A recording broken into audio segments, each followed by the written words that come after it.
Are you aware of how your body is affected by every small daily activity you engage in? What you consume, how much sleep you get, and each and every tear you cry. The majority of individuals are aware of how their bodies respond to strenuous activities like working out, but less are aware of how they respond to tears.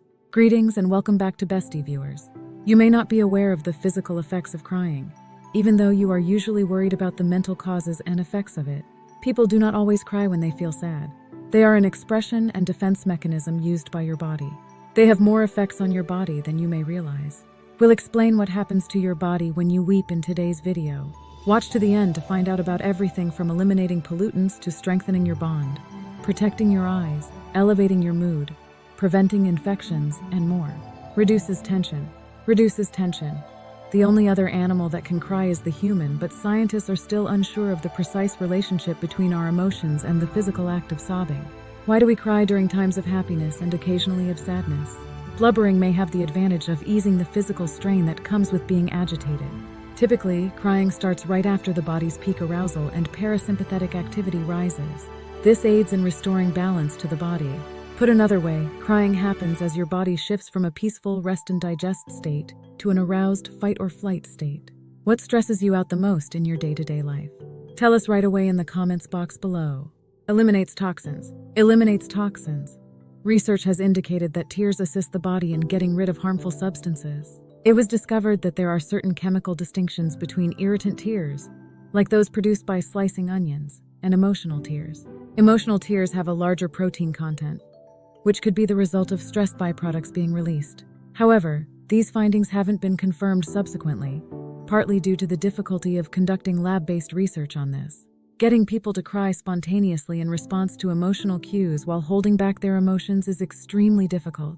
Furthermore, the majority of tears are absorbed in the nasal passages and cannot be gathered. Your respiration pattern alters. Another obvious feature of our physiology is breathing. When we weep, our breathing rhythm alters as well. The diaphragm rises and falls with each heartbeat. Our normal breathing rhythm is disturbed, which results in fluctuating oxygen levels and dyspnea in between sobs. This explains why when people cry, they frequently inhale deeply. According to a study, crying makes it easier for people to control their breathing under stressful situations, which promotes healing and coping. Researchers discovered that individuals who sobbed were more adept at controlling their breathing than those who did not. Encourages you to accept your feelings and humanity. Encourages you to accept your feelings and humanity. Tears lubricate and comfort the eyes of all mammals, but only humans cry when they are emotionally stressed. Tears enable us to identify the emotions we are feeling, and feelings inspire us to cooperate, sympathize, and band together in order to survive. Crying does, in fact, have a significant social purpose.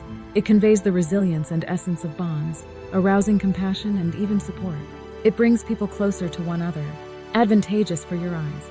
Beneficial to your eyes. Tears have a biological purpose of maintaining the moisture in the eye or shielding it from particles or pollutants.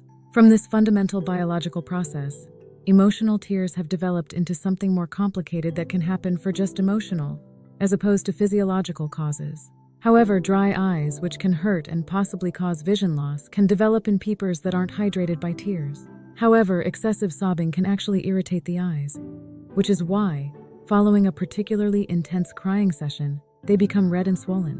What role does this play in emotional crying? It's unclear, but a study of people with Sjogren's syndrome, dry eyes, revealed that their capacity to recognize emotions was diminished.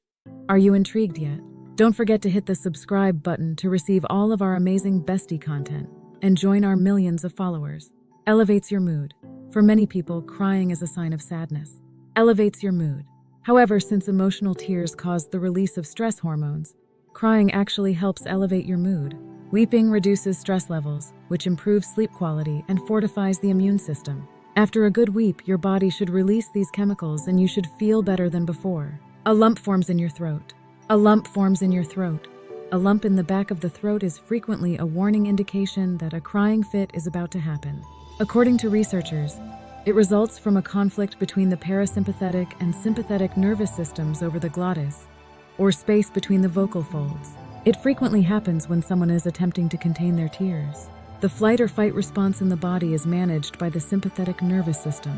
It stops superfluous processes like digesting and urinating in stressful or dangerous situations to preserve energy so that you can react to a threat. The glottis then enlarges to allow more air to enter since the body now needs more oxygen. The glottis closes as a result of the parasympathetic division's attempt to return the body to normal. The sensation of a lump in the throat is essentially caused by several muscles constriction when they attempt to open and close the glottis simultaneously. Bolsters your connections. Bolsters your connections. We are communicating via our own vulnerability when we cry.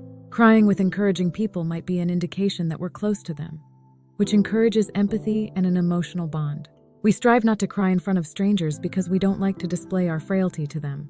Instead, we hold back on crying. Your nose begins to run. Your nose begins to run. Tears are often associated with a runny nose. It's true that letting yourself cry may get messy. This has very simple biology at its core. The nasolacrimal ducts in your nose allow tears to exit your tear ducts, which are located beneath your eyelids. There, they combine with mucus and other elements found inside your nose, such as allergies or blood. Then this liquid spills out. It's just the tears draining and combining with the already mucus. You're not producing new mucus. Tears stream down our faces and might give us a stuffy nose when they flow more quickly, and in larger quantities than they are drained. Heal sorrow. Heal sorrow.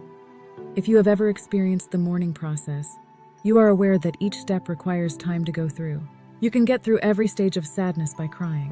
While some people find solace in letting go of their emotions in order to grieve their loss, not everyone finds that crying helps throughout this process. Weeping can alleviate the intensity of pain, whether it be mental or physical. When you cry, endorphins are released into the body, which helps numb the pain and make you feel generally calm. This mechanism also contributes to self-soothing by reducing the severity of pain experienced. Enhances interaction. Enhances interaction. It should come as no surprise that crying was originally used by babies to attract their mother's attention. The most defenseless animals are babies, who are unable to follow their mother like ducks or cling to fur like other primates. Children's and babies' tears offer this call for assistance a visual element and direct attention toward a particular caregiver. People have transformed this biological role into an emotional one as adults. Similar to verbal crying, adult tears primarily communicate the message, "I need you, help me." It is the reverse of fight or flight and is a response to a situation of powerlessness. Reduces blood pressure. Reduces blood pressure. It has been shown that crying shortly after treatment sessions in which patients sobbed and vented decreased blood pressure and pulse. Elevated blood pressure has the potential to harm the heart and blood vessels, as well as worsen heart failure, stroke, and dementia.